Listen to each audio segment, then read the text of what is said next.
y que me hayas permitido vender el libro en tu librería, porque eres un referente a nivel, no sé si ya comarcal, nacional, pero eres un referente.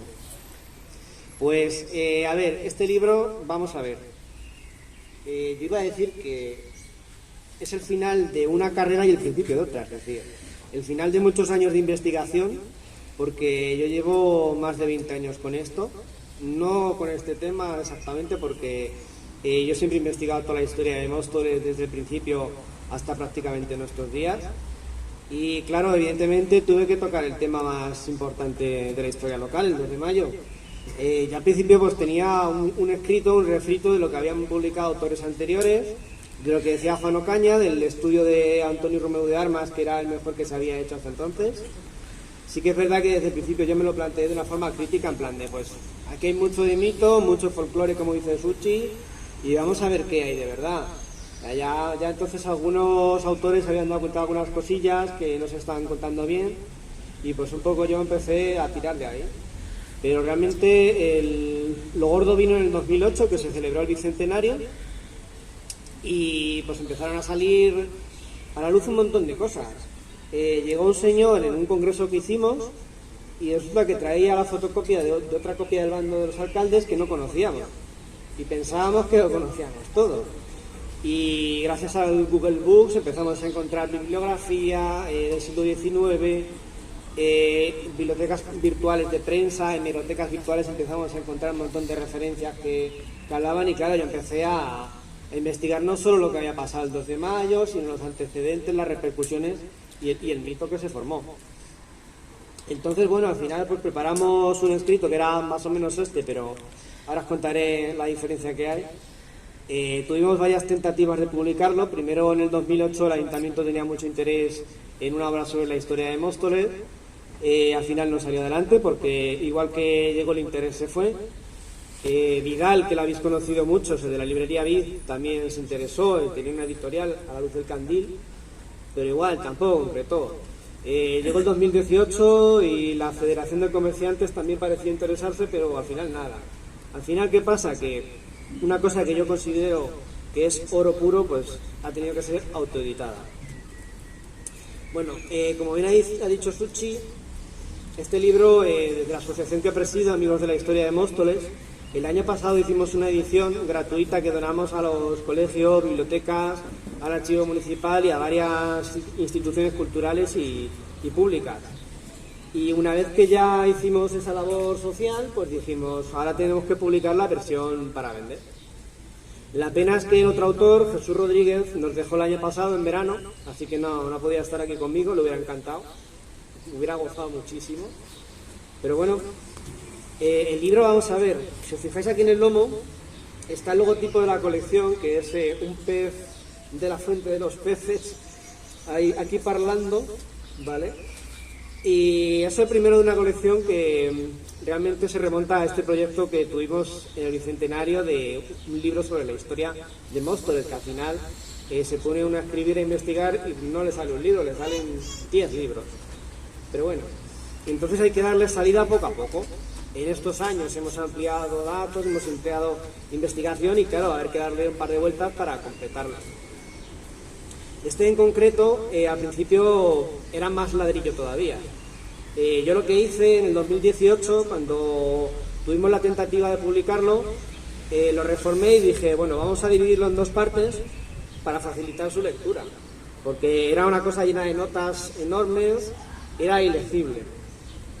Si habéis conocido, alguno a lo mejor lo ha leído la versión que había en internet, en el perfil de academia.edu, pues este ya lo he planteado de otra forma, es decir, las primeras 160 páginas o así es un relato de los hechos, es decir, los antecedentes, cuál era la situación de España en 1808, cómo vinieron los franceses a destronar a los Borbones y un poco cómo fue la preparación de todo esto, que tiene más miga de la que parece.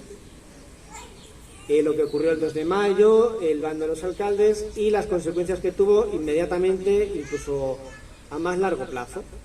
Porque luego también lo que cuento es cómo se formó el mito del alcalde de Móstoles, que resulta que, aunque os pueda parecer increíble, a todo el mundo le suena Andrés Torrejón, pero claro, es que ya en 1808 Hay obras contando la propia historia del inicio de la guerra, que acaba de empezar, pero es que hasta 60 años después, 70 años después, ninguna obra menciona su nombre, Andrés Torrejón.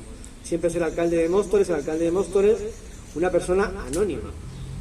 Pues es así.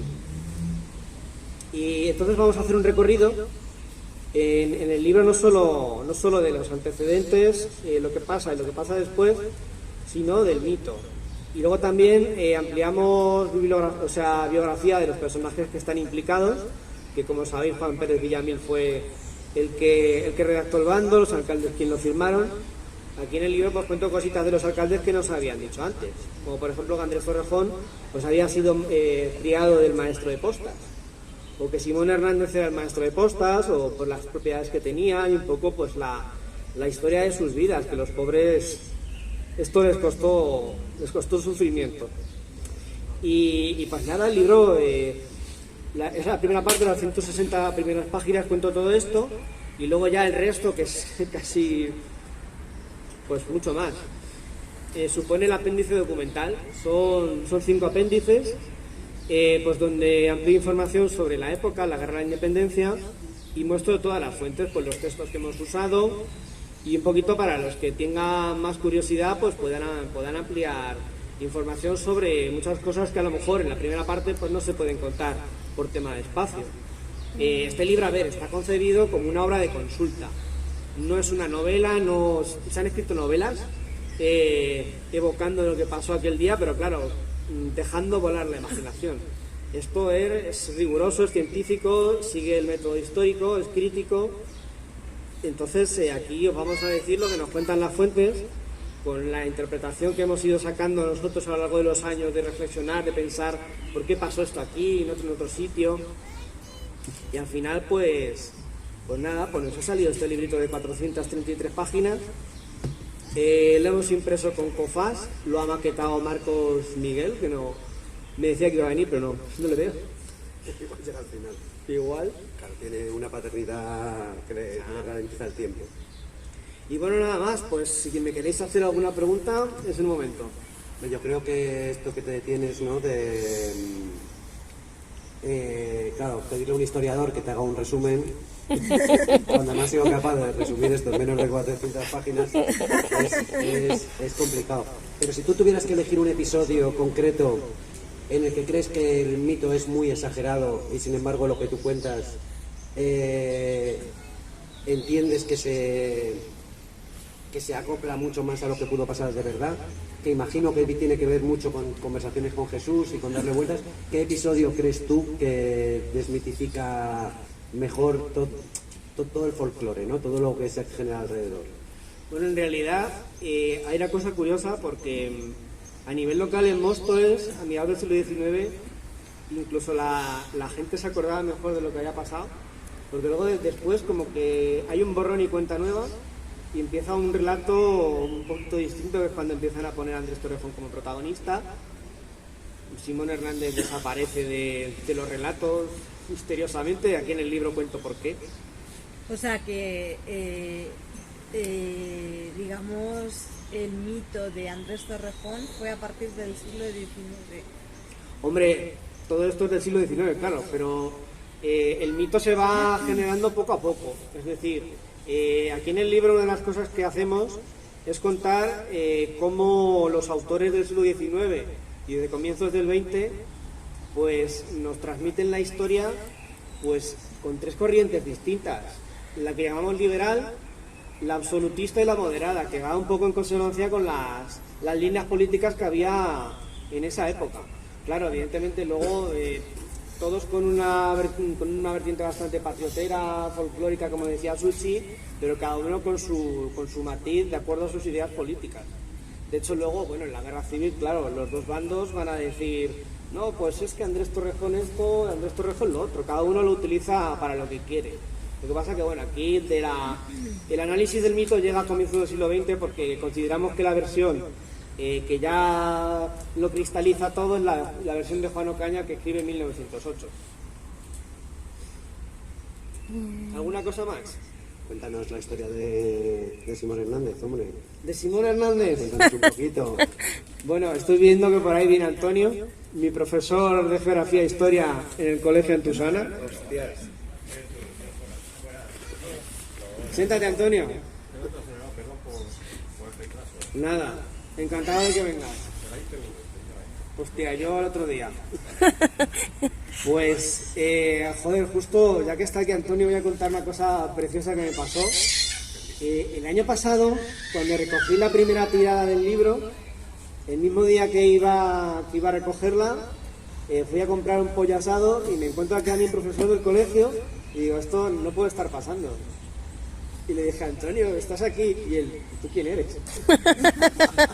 El pobre hombre pues ha tenido, no sé si me dijo 5.000 alumnos a lo largo de su carrera como para acordarse de uno.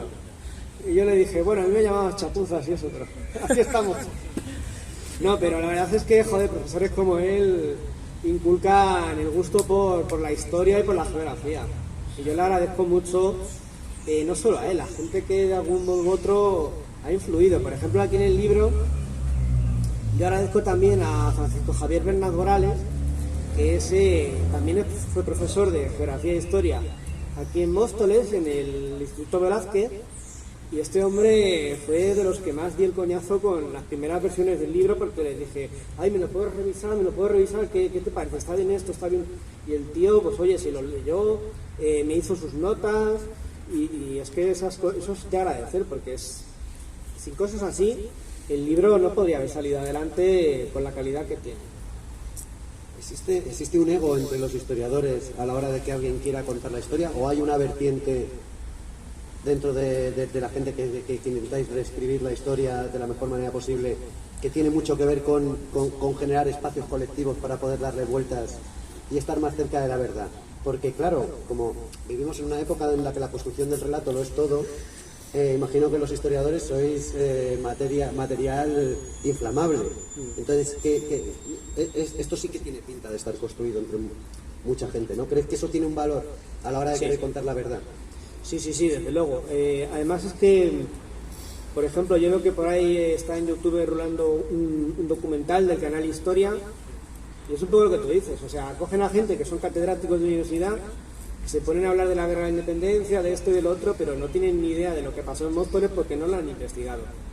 Entonces, esto va en consonancia con lo del mito. O sea, la gente cuenta lo que le llega y te lo ponen en un libro, en unas líneas, y dicen, no, esto fue así, esto fue así.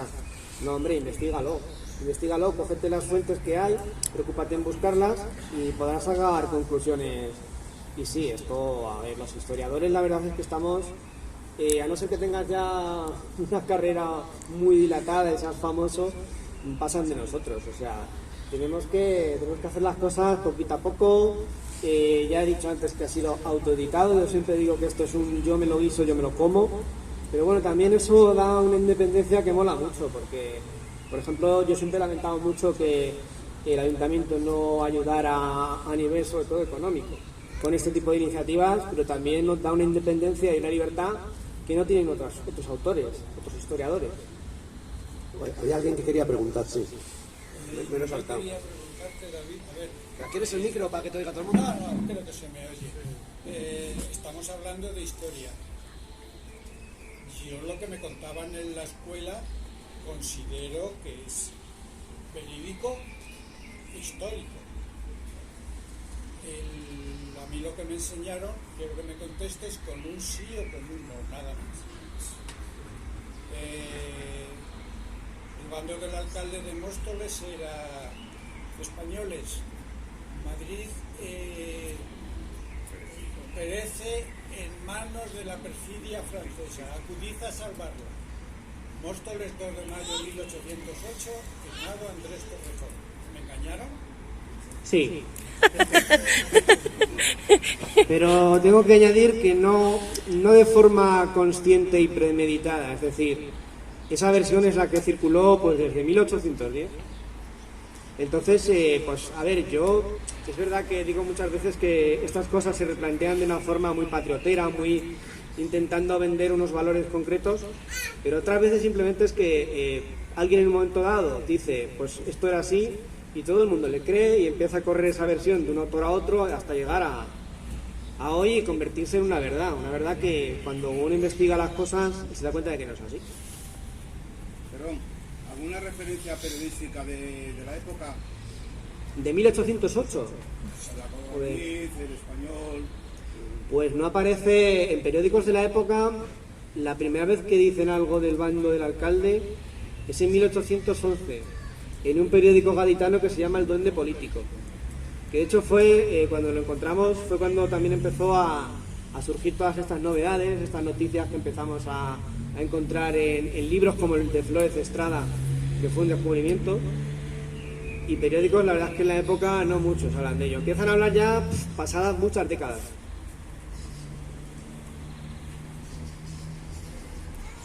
Antes has comentado que gracias a Google Books que habéis encontrado muchas referencias bibliográficas para hacer el libro. Entonces, mi pregunta es si la creación del mito, ¿no?, en lugar de la realidad viene más por desinterés o por falta de acceso a fuentes historiográficas que no era posible gracias a Internet, y como valoración en general de la tecnología en la difusión de mitos o de la realidad. Sí, evidentemente Internet ha cambiado nuestras vidas en muchos sentidos. Para la investigación histórica ya te digo yo que a mejor. Es decir, gracias a Google Books es como hemos accedido a una bibliografía ingente que aborda el mito. Pero estoy hablando del mito. Otra cosa es saber lo que pasó. Saber lo que pasó, para eso tienes que ir a los archivos y decir, ¿dónde puede haber algo? Voy a buscarlo. Y ahí, pues sí, Internet te ayuda, pero no es determinante. Ya digo que para la parte del mito sí, porque claro, accedes a... O sea, tú buscas en Google Books Móstoles, te aparece una ristra larguísima de cosas, y empiezas a filtrar, y empiezas a decir, pues bueno, este autor, este otro, y los vas clasificando según las tendencias que comentaba antes. Pero claro, también tiene que pasar, como por ejemplo cuando comentaba que en 2008 llegó aquel señor con la copia del bando y gente que te aporta cosas y que investigas tú. Yo he tenido que investigar, por ejemplo, para averiguar cosas de la biografía de los personajes, he tenido que ir al archivo de protocolos o al archivo parroquial y varios así. Antes de este libro me comentabas que un libro lo más fidedigno posible a la realidad era de Juan Ocaña. Juan Ocaña, mira, Juan Ocaña en 1908, él era poeta, era un señor que nació en Móstoles en 1850, vivió aquí hasta los 30 y pico años y se marchó. Se marchó a trabajar, estuvo trabajando y viviendo el resto de su vida en Andalucía. De hecho murió en Villanueva de Córdoba en 1928. Y este señor, pues aprovechando que era poeta, que ya tuvo una influencia literaria en la época, pues o bien, no sé si por iniciativa propia o desde el ayuntamiento, le dijeron, oye, ¿por qué no escribes algo sobre la historia de Móstoles? Y él pues hizo lo que pudo, aprovechando un poco datos que encontró por aquí y por allá. Del archivo de protocolos, que era difícil de consultar, pues le dieron seguramente una copia del testamento de Andrés Torrejón. De la iglesia le dieron pues copias de algunas partidas de bautismo, pero él básicamente lo que recoge es el relato tradicional, lo que se contaba en Móstoles entonces. El que hace un estudio crítico realmente es Antonio Romeu de Armas, que era un historiador canario, que publica en 1940 el primer estudio crítico. O sea, ya empieza a incorporar fuentes nuevas, algunas de las cuales ya se conocían, como por ejemplo el texto auténtico del bando ya se conocía, pero como que casi nadie lo daba importancia.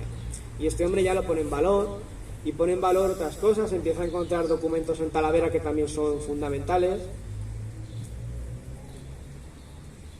¿Y por qué, siendo un escritor canario, se interesa por la verdadera historia de Móstoles?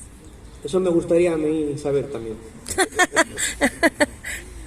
Buena pregunta. ¿Una tesis doctoral de la historia? ¿Tesis doctoral relacionada con la guerra de independencia? Yo ahora mismo no recuerdo ninguna que haya manejado. He manejado libros que replantean el tema del 2 de mayo de una forma crítica. Eso, creo que uno era García Cárcel, si no recuerdo mal. Eso en la bibliografía lo tenéis. La pregunta de ella me ha traído otra. ¿hay autores internacionales que se interesan por el tema o son todos de España? Generalmente españoles, pero sí que es verdad que en la década de 1820-30 hay varios autores franceses e ingleses que escriben sobre la guerra de independencia y mencionan el tema del bando. Realmente libros específicamente sobre este hecho no hay muchos en aquellos años. Es decir, lo que hay son crónicas que cuentan la guerra de independencia y que pues han oído hablar de un bando de un alcalde de Móstoles que ha provocado un levantamiento y pues te lo cuentan. Le ponen más o menos adornos, pero básicamente es lo que hacen. ¿Pudo haber algún motivo sociológico de la época que provocara este bando, este pellizco? ¿Por qué en Móstoles? ¿Por qué no en Huelva? ¿Por qué no en San Sebastián? Una de las cosas que suele hacer mucho hincapié los historiadores desde hace tiempo es que la guerra de independencia en realidad empezó en muchos sitios a la vez.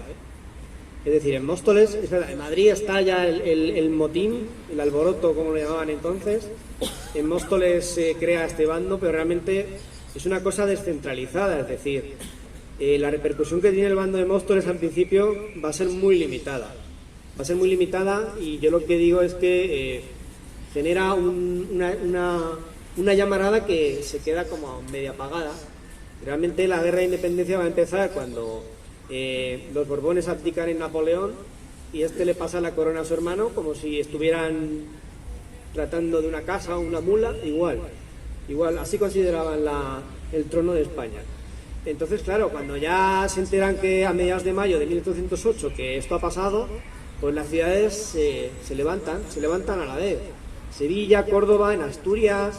De hecho, en el Principado de Asturias, en la Junta del Principado de Asturias, estaba en ese momento Flores Estrada, que es luego el que en 1810 nos va a dar la primera versión del bando, la que tú has comentado antes. Y hay una conexión del bando que se cuenta poco, ¿no? Que es directamente con Extremadura, ¿no? Nosotros nos gusta mucho decir que Móstoles no es España, que es Extremadura, que no es Madrid, que es Extremadura, por nuestra tradición extremeña, pero sí que hay la conexión del bando, que pocas veces se cuenta, es el camino de la A5, pero a caballo, para llevarlo a Badajoz, ¿no? ¿Por qué? ¿Has encontrado las razones del Sí, por qué? ¿De dónde viene la conexión? Bueno, partiendo de la base de que en 1808 el camino más importante que pasaba por aquí era el Real de Madrid a Extremadura, obviamente la vía de salida del bando va a ser hacia allí. Pero es que lo más interesante es que las copias que hay del bando auténtico están en Extremadura. La primera que se localizó fue en Cumbres de San Bartolomé. Eso está en Huelva, perdona. Pero las que tenemos son las de Plasencia, que hay 2, y una tercera en Logrosán. Así que sí, hay miga ahí. Aparte que es que cuando Juan Pérez Villamil escribe el bando y se lo hace firmar a los alcaldes y lo lleva Pedro Serrano hasta Badajoz, yo creo que ese tío está pensando claramente en a quién se lo tienen que dar, que es al capitán general de Extremadura. En ese momento, el que era titular estaba en Lisboa, pero su interino estaba en Badajoz. Y es él el que, de hecho, va a tener un marrón entre manos bastante importante con el tema del bando. Ya lo veréis en el libro. Sí, a mí es la parte de la historia que más me fascina porque la desconocía completamente. Suéltales alguna pista, hombre. Pues un señor que, según le llega al bando, por un lado dice, venga, vamos a montar un ejército contra los franceses. Y por otro lado, pues, en secreto se escribe con las autoridades diciéndole, venga, vamos a proteger a los franceses que hay aquí por Badajoz, no sé qué. Y una actitud bastante ambigua, que aunque se ve en la correspondencia oficial, la gente la va a notar y eso le va a costar la vida. Aunque no tenga que ver con el caso, el ejército en Madrid se cerró, no salió, exceptuando a Velarde, Ruiz y 4 locos, los demás se encerraron. ¿Por algo en concreto? Sí, claro. Es que lo que pasó en España oficialmente no tenía que haber pasado, según lo que querían las autoridades en el momento. Es decir, Godoy firma un tratado con Napoleón permitiendo que entre sus ejércitos a conquistar Portugal, y los ejércitos ya que están aquí, pues mira, se quedan aquí. ¿Qué pasa? Que cualquier cosa que subvirtiese aquello, pues era sedición. Era sedición. Entonces, con el 2 de mayo estalla la rebelión en Madrid, el tumulto, el motín, porque no fue otra cosa. Fue el pueblo que, cabreado por lo que había pasado en el Palacio Real, que es que se liaron a cañonazos con la gente que estaba ahí intentando evitar que saliera el príncipe, pues se liaron a cañonazos y claro, se lió parda. El ejército evidentemente no hizo nada, la mayor parte de las tropas que había, pues porque si tú lees las memorias de los ministros de Fernando VII, pues estaban acojonados. Estaban acojonados porque sabían que aunque las tropas que tenían en Madrid se alzasen, no iban a poder hacer nada, es decir, iba a haber una masacre todavía mayor. Pero sí, luego la historiografía se ha lamentado mucho de eso, de que al final fueran 4 locos en el parque de Monteleón los que les plantaran cara. Pero fíjate, es lo que pasa con estas cosas, en el momento no actúas por cautela y en el futuro pues te pintas de cobarde. Es terrible, ¿no? Estas cosas de la historia, ¿no? Que llega y lo cuenta alguien que lo ha estudiado, pues se lo sabe todo muy bien, porque es verdad que no es sinvergüenza, ¿eh? Pero que es verdad que permite, este tipo de textos permite mucho al lector así más ajeno a la historia poder imaginar, ¿no? Y poder entender que dentro de todo el mito este de la revuelta nacional, ¿no? O patriotera, como dices, habría mucho más la indignación de ver cómo están masacrando a la gente con toda alegría. Pero eso ya les toca a los novelistas, ¿no? Imaginarlo creo que no te toca a ti. No, yo no soy novelista, yo soy historiador. Así de claro. Lo que estos estudios ponen de manifiesto es que hay muchas formas de contar la historia. Una es pintándote un cuadro precioso y otra cosa es la cruda realidad. Es como si alguien dentro de 200 años nos dice que en 2023 esto era el paraíso. Y llegamos nosotros y le decimos, hombre, no, pero pasaba esto, pasaba lo otro. Pues es igual. Todo tiene sus lados claros y sus lados oscuros, y un historiador lo que tiene que hacer es contar las dos cosas para que la gente lo sepa.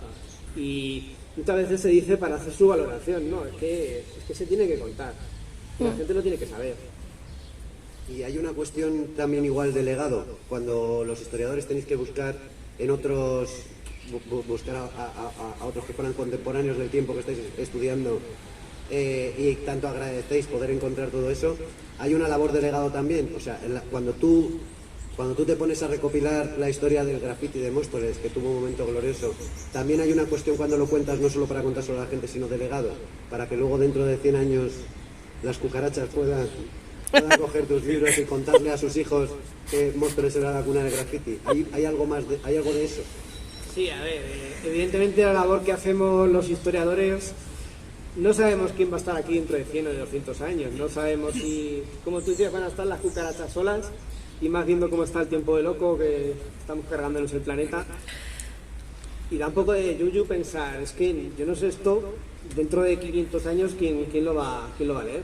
Pero, igual que yo lo escribo, igual que yo leo libros que escribieron hace 500 años, hace 600 o 200, pues hombre, espero que alguien lo pueda leer dentro de un tiempo y pueda reflexionar y pueda decir, mira, pues aquí hay un estudio interesante. Yo, por ejemplo, cuando leí el libro de Romeu de Armas, al principio no le di mucho valor, ¿no? Dije, genial, me cuenta esto y esto. Con el tiempo dices, hostia, es que este tío cogió una historia que se había contado 1000 veces, casi siempre de la misma forma, y dijo, lo voy a abordar de otra forma distinta, aportando novedades, aportando cosas, para ver que no es exactamente como se estaba contando.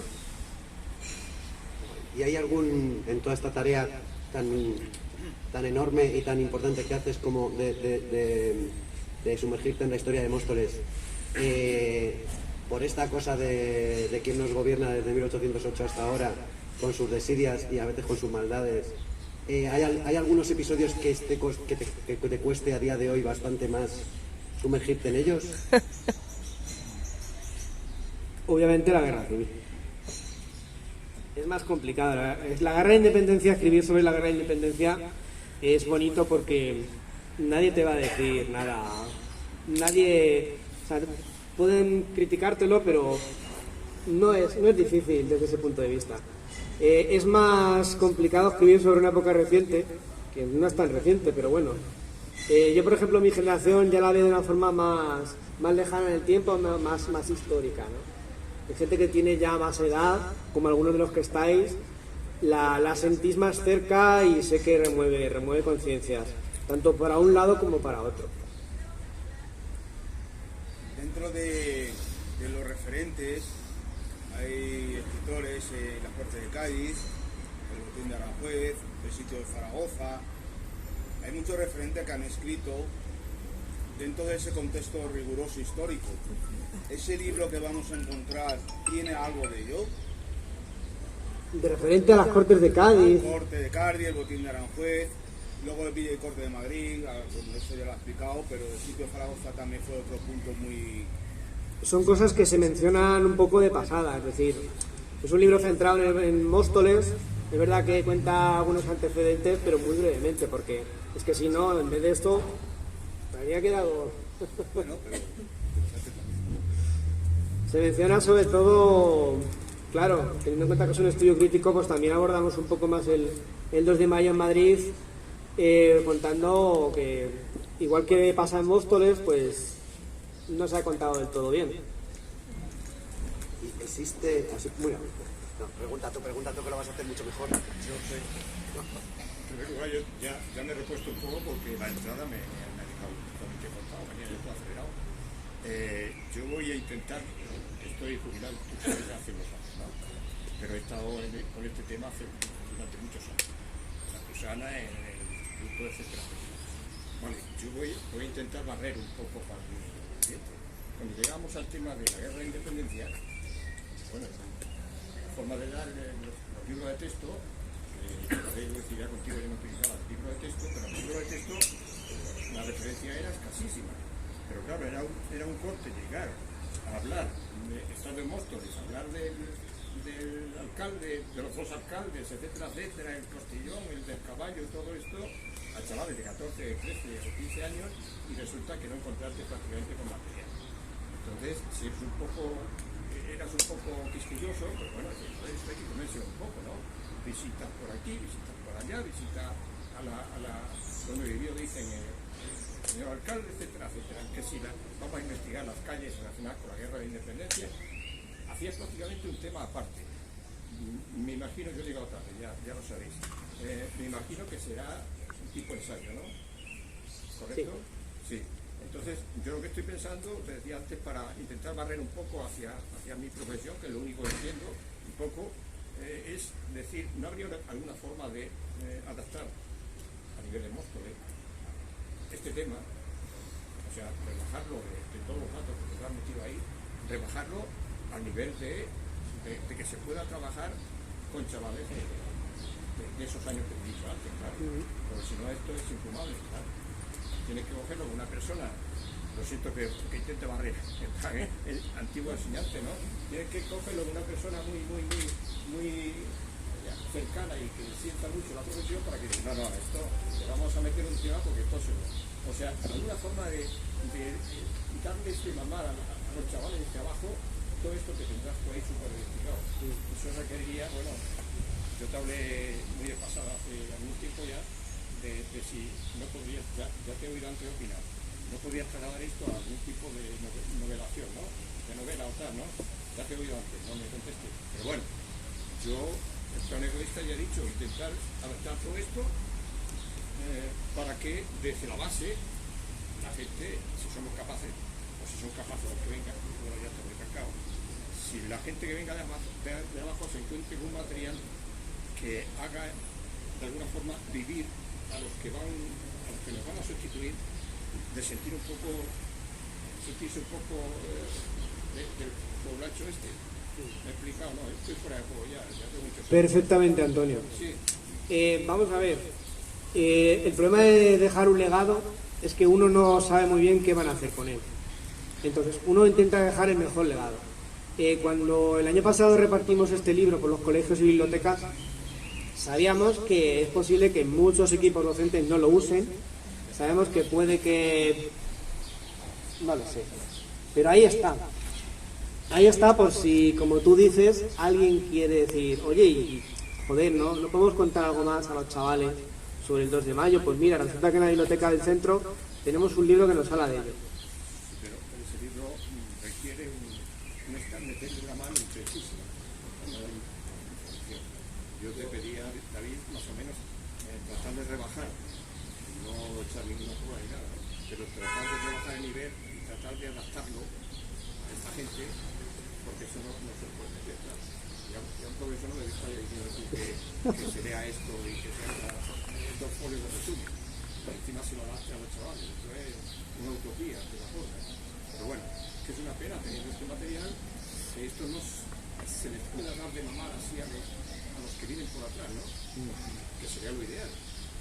La idea, a ver, el futuro está abierto y desde la asociación de Amigos de la Historia de Móstoles, a ver si dejan de pitar, se pueden hacer muchísimas cosas, es decir, comentas una novela, pues a lo mejor para las generaciones de ahora un formato atractivo no es una novela, a lo mejor es más atractivo algún tipo de vídeo de TikTok, por ejemplo, alguna cosa así. Entonces, una vez que ya está hecho el trabajo principal, se pueden empezar a hacer cositas más divulgativas, evidentemente. Y sí, vamos a intentar hacerlo poco a poco. Sí, claro. Pero imagino también que si hubiera el interés que merece este tipo de iniciativas, sería bastante fácil, ya no te digo con la historia de Móstoles, con la historia de cualquier tipo de población, que hubiera un interés por parte del ayuntamiento, que tiene una concejalía de educación, como para saber hacer llegar la necesidad de dar con un autor que tiene ese libro y poderle encargar tranquilamente una unidad didáctica, que se puede hacer, Claro. porque hay material de sobra, como para poder llevarla a los centros y que la usara quien la quiere usar. Pero yo creo que esto es una cuestión de interés y nada más. Lo que se sale de la norma y seguiré diciendo desde que empezó la charla hasta ahora, heroico es que alguien por sus propios medios, aparte de generar asociaciones como AIMOS o iniciativas personales, conseguir que tengamos esto hoy en día. Esto es un pequeño milagro. Conseguir unidades didácticas teniendo esto aquí, en realidad es una mecánica bastante más sencilla. El milagro es esto. Yo cuento y se lo guardo a Sí. Sí, y que hagas la pregunta, yo creo que hará a mucha gente plantearse que igual necesita una respuesta real. Yo sería incapaz, me declaro, totalmente nulo para hacer esto, ¿no?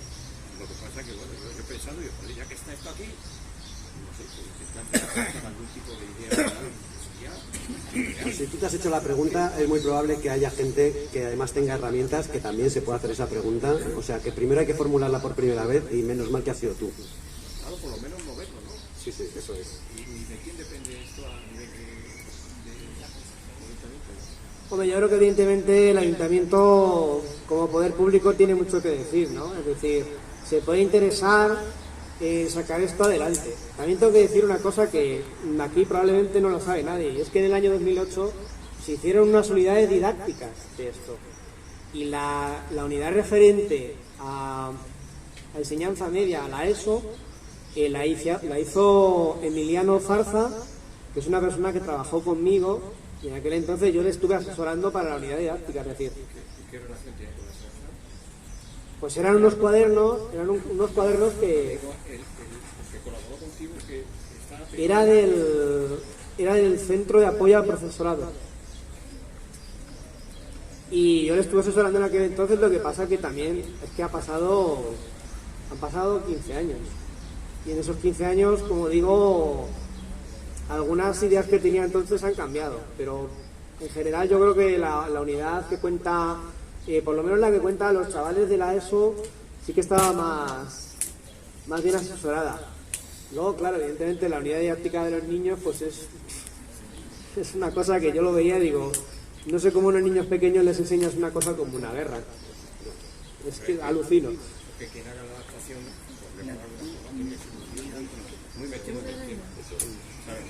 No puede ser una persona que venga, aterriza aquí, por mucho que sepa, e intentar hacer una adaptación en plan cuento, en plan relato, Sí. así, muy bien. Estaría Tiene que ser bien. un tío que lo haya vivido mucho, que lo tenga muy grabado. Y ese es el único válido para que se lo pueda presentar a los chavales y que los chavales lo vivan. Pues eso tiene que ser gente que sepa hacerlo, sepa cómo transmitirlo y coger esto como fuente y decir, te lo voy a adaptar, voy a coger las ideas esenciales, el relato principal, y te lo voy a adaptar, ya sea en forma de cuento, de novela, de vídeo de TikTok, de no sé, lo que sea. Y por ahí... Con algún tipo de... Estaba el primero. Había una pregunta ahí al fondo primero y luego por aquí. Sí. Cuéntame. ¿Haces alguna referencia o alguna opinión sobre el libro de Jesús Orozca Gabilondo, el de Móstoles encrucijada de los caminos de España? ¿Aquí en el libro te refieres? Sí, o si haces alguna referencia en el libro o alguna opinión personal sobre este libro. No, creo que aquí no hago referencia a Jesús Orozco. Jesús Orozco es de la vieja escuela, es de la gente que te cuenta el tema pues como se lo contaron a él, poniendo énfasis pues eso, un poco en el mito de David contra Goliat, ¿no? Porque al final la idea que tiene la visión patrioterista es que un pequeño pueblo se alza contra Napoleón. Bueno, no es exactamente así, pero si es la lectura que quieres coger, pues bueno. En cuanto a Jesús Orozco, la verdad es que le he criticado mucho en tiempos pasados. Ahora mismo no tengo ganas de decir nada malo de él porque ya no vive y prefiero quedarme con lo bueno que hizo, que es aportarnos un libro que nos cuenta cosas de Móstoles, que oye, está bien que él nos cuente cosas que ha vivido o que ha conocido, y sobre todo el tema de los motes y los apodos yo lo veo bastante bien. El resto, bueno, es mejorable.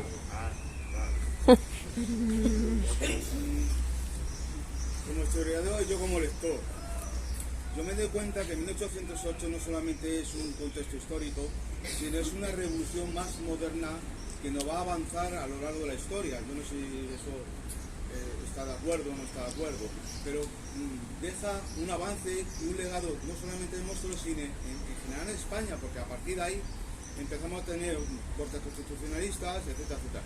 Y yo quisiera saber el punto de vista como historiador, cuál es cómo ve 1808 como punto de partida a una edad más moderna. Bueno, aquí yo lo que vengo a decir, una de las reflexiones que hago en el libro es cómo, no ya el bando, sino quien escribe el bando está justo en lo que estás diciendo tú. Es decir, Juan Pérez Villamil es una persona que va a contribuir a que cambien las cosas, pero sin que cambien mucho. Es decir, Juan Pérez Villamil hace con el bando un acto realmente revolucionario, porque al fin y al cabo era ir contra el gobierno. Y sin embargo él lo hace de acuerdo a cosas que están establecidas como leyes que en ese momento nadie se acordaba que estaban, y leyes que luego en las Cortes de Cádiz ese apelar a la tradición histórica lo van a recuperar mucho para ponerse en contra del absolutismo. Tiene gracia, ¿no? Porque quieres ir contra lo que hay aprovechando lo antiguo. Pues eso, un poco el bando es lo que hace, aprovecha cosas, leyes antiguas que están ahí para romper con lo que hay y para traer un tiempo nuevo. Y en eso hay un párrafo 2 que reflexiono sobre ello. ¿El libro aporta algún nombre más que no es conocido? Casi nunca o nunca se habla de ello. ¿Algún nombre más cuanto a la guerra, liberales posteriores, no sé, caldo de cultivo en la guerra y después de la guerra, y que nunca hemos oído hablar de ellos? ¿El libro aporta esos nombres? ¿Un nombre? ¿Pero qué te refieres? ¿De un personaje? Sí, de personajes, de personas que, a ver, el alcalde, Torrejón, Villamil, sí, con alfileres, y en los últimos años gracias a ti. Uh-huh. Y alguien más habría. ¿Te refieres a nivel local? No, y nacional. Bueno, a nivel local, evidentemente, es cierto que ahora ya se está recuperando más el nombre de Simón Hernández. Pedro Serrano, que tuvo su hazaña de llevar el bando a caballo en 36 horas hasta Badajoz, debió de acabar bastante mal el hombre. En el libro hay algunas cosas que aclaro al respecto, porque hay confusiones respecto al tema del mal llamado Postillón, que no era Postillón. Y personajes, pues, hombre, es que claro, a lo mejor para vosotros no suenan algunos como Esteban Fernández de León, y sin embargo para mí ya son tan familiares que pienso que seguramente el que se haya preocupado por el tema lo conoce. A eso me refiero. Pues Esteban Fernández de León es un señor que tiene gracia, porque es que resulta que él tuvo un alto cargo y lo perdió, se lo quitó Fernando VII, y cuando fue a reclamarlo es cuando cuenta todo lo que vivió en Móstoles. Y es, digamos, la fuente principal que nos cuenta lo que pasa el 2 de mayo aquí. O sea, es gracias a él, como lo conocemos, gracias a su testimonio y a una carta que envió el escribano del Ayuntamiento, Manuel del Valle, envió a Talavera. Esas son las dos fuentes fundamentales. Sorprendente. Estuvo Ander Izaguirre hará unos meses aquí presentando el libro, y cuando quería hablar de lo que fueron aquellos primeros viajes a América, hablaba de que todo el mundo le llevaba luego regalos al rey, ¿no? Y Pigafetta llegó y dijo que lo que le había regalado, que el regalo era un libro, porque venía a contar la historia, es la historia en la que se apoya todo el mundo para poder contarlo. Una historia cruel, se le podrían añadir muchos adjetivos, pero esa historia, ¿a ti te pasa eso cuando tienes que hacer este tipo de trabajo? Que te encuentras un libro y le das ese valor. O sea, yo como librero, aquí ves, el profesor va arriba para adentro, ahora bajo yo, ¿no? Pero que tienen ese valor, o sea, cuando te pones a hacer esto, tiene ese valor lo de escribir un libro, porque nos sirve, porque es un regalo, porque es el regalo más honesto que se puede entregar, que es contar nuestra historia. Sí, yo lo veo así. Yo lo veo como un regalo, porque yo sé que esto no me va a aportar académicamente gran cosa, pero pienso que he nacido en Móstoles, he vivido siempre aquí. Es el episodio más conocido de nuestra historia, y ya que empezaba a sacar a la luz cosas, pues quería ponerlo negro sobre blanco. Y sí, para mí es un regalo.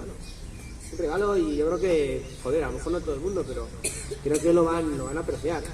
Claro, además, no solo decir que David solo ha centrado toda su vida en el 2 de mayo, pues sería bastante injusto, sino que supongo que seguirás haciéndonos este tipo de regalos. ¿Tienes alguno que nos puedas adelantar, que nos puedas explicarnos un poquillo de cosas que pueden venir y cómo podemos ayudar a que estas cosas salgan a la luz? Uno no, unos cuantos. Mira, justo ahora estoy gestionando con el Ayuntamiento de Villaviciosa la publicación de un libro sobre Calatalifa, que es un yacimiento islámico que hay en su término municipal, que tiene que ver con Móstoles porque está muy cerca y porque Móstoles perteneció a esta población, a esta ciudad, entre comillas. No es un término que yo quiera usar porque no era una ciudad como tal. Entonces, por ejemplo, es un libro que estoy gestionando y que vamos a publicar en breves. También lo hice con Jesús Rodríguez y con Manuel Retuerce, que es el señor que hizo las primeras intervenciones arqueológicas en los años 80.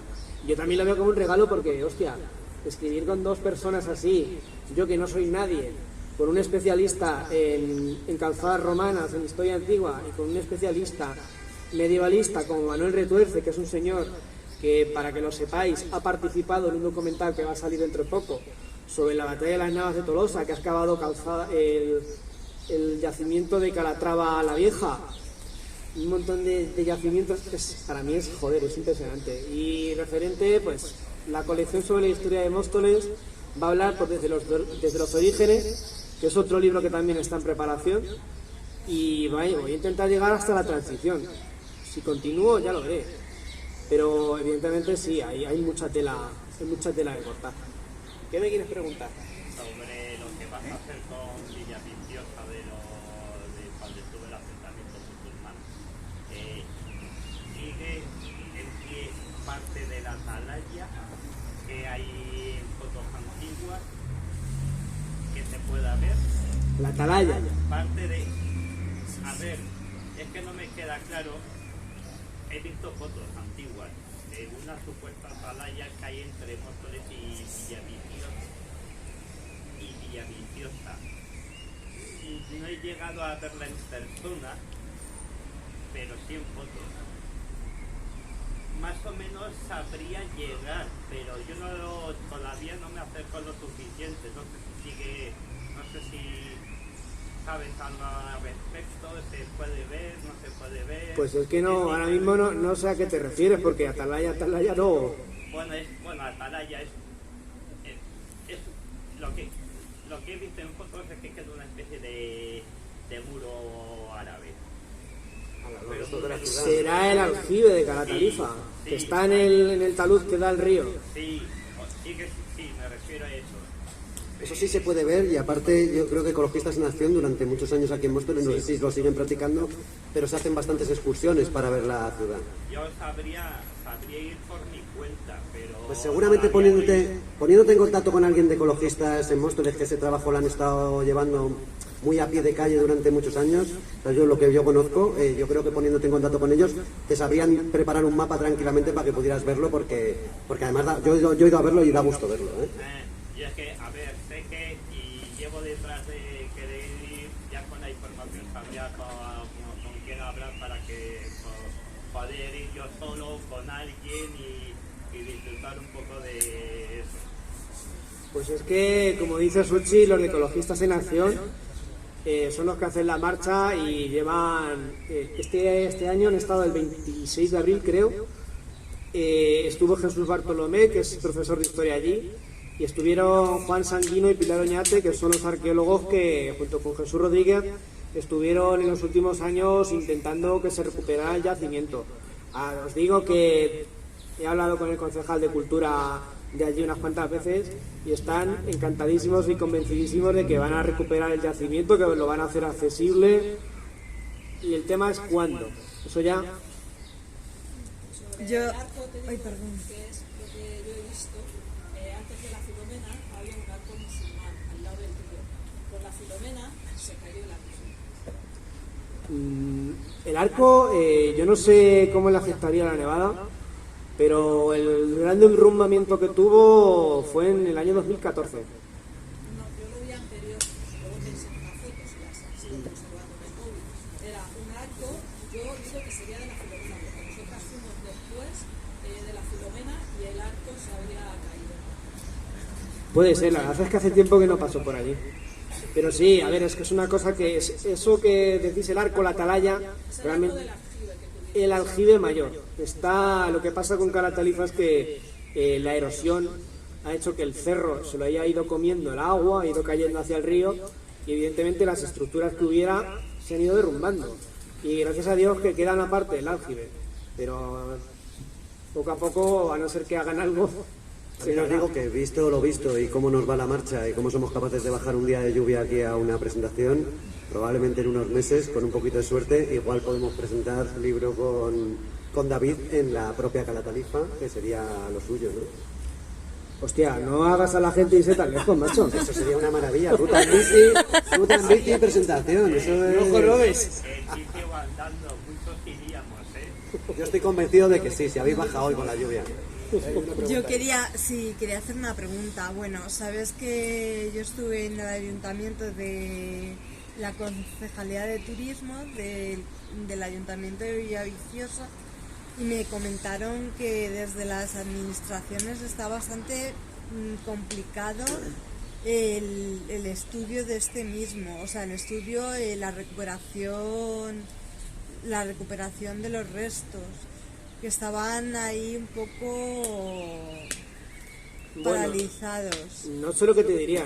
Yo, con el concejal de Cultura, vamos, hablas con él y parece que te va a construir ahí, no sé, Disney World. Sí, es increíble.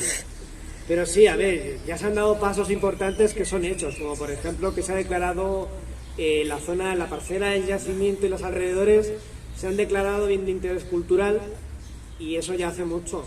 Ya con eso ya están en marcha la adquisición de las parcelas, y una vez que ya sean del ayuntamiento, ya la Comunidad de Madrid ya sí que puede hacer un plan de excavaciones. Que era el gran escollo. La Comunidad de Madrid no quería excavar porque decía es que las parcelas son privadas. No lo vamos a hacer. Claro, a mí me comentaron que ese terreno no pertenecía a Villaviciosa como tal, que eran eran parcelas privadas y que por eso estaba un poco atascado el tema. Sí. A ver, al término de Villaviciosa pertenecen, lo que no pertenecían es al ayuntamiento, ahora ya sí pertenecen. Claro, que no pertenecían al ayuntamiento, quiero decir. Pues ahora sí. Más preguntas. Yo creo que si no hay ninguna pregunta así del público, creo que vais a estar más a gusto en las distancias cortas con David, o sea que le dejaremos aquí, le daremos a la silla como para que os pueda firmar libros y le podéis preguntar esas cosas que a nadie se le ocurre preguntar en voz alta, que ese es el mejor espacio de las presentaciones, porque aquí no dejo de ser yo, que soy medio tontísimo haciendo preguntas y alguien muy listo al lado. Si no hay más preguntas, daros las gracias por haber bajado, incitaros a, como mostoleños y mostoleñas, a seguir dando batallas, grandes o pequeñas, y a gente como David que haga, como bien decía Cortatu, hablar de batallas que no puedes encontrar en los mapas. Así que muchísimas gracias.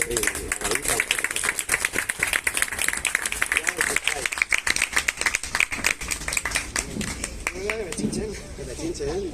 Sí, vamos a Y ahora les puedes contar, y ahora te pueden hacer las preguntas más cercanas, que yo creo que es más fácil.